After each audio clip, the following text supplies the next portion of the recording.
আপনার ঘাটা কিন্তু শুকিয়ে গেছে, একদম চিন্তা করবেন না। আমি কি বাঁচবো?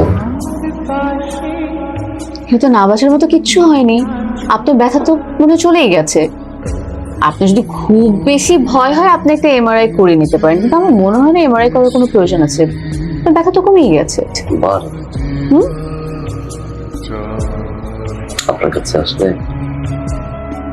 ব্যথা বাড়ে। রুগীদের তো ডক্টরের কাছে আসলে ব্যথা কমে যায়, আপনি তো উল্টো হলো কেন?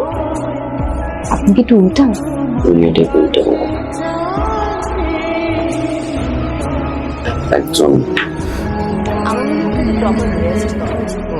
আমি আপনাকে কিছু মেডিসিন লিখে দিয়েছি, এগুলো আপনি নিয়মিত খাবেন এবং রেস্ট নেবেন, আপনি ঠিক হয়ে যাবেন। চিন্তার কোনো কারণই নেই।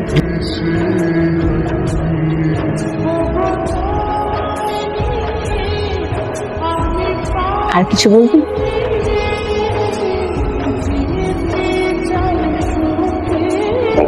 হুম, ম্যাডাম, জি, থ্যাংক ইউ। কেন?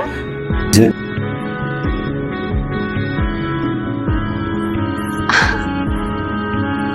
আর কোনো সমস্যা নেই, ঠিক আছে।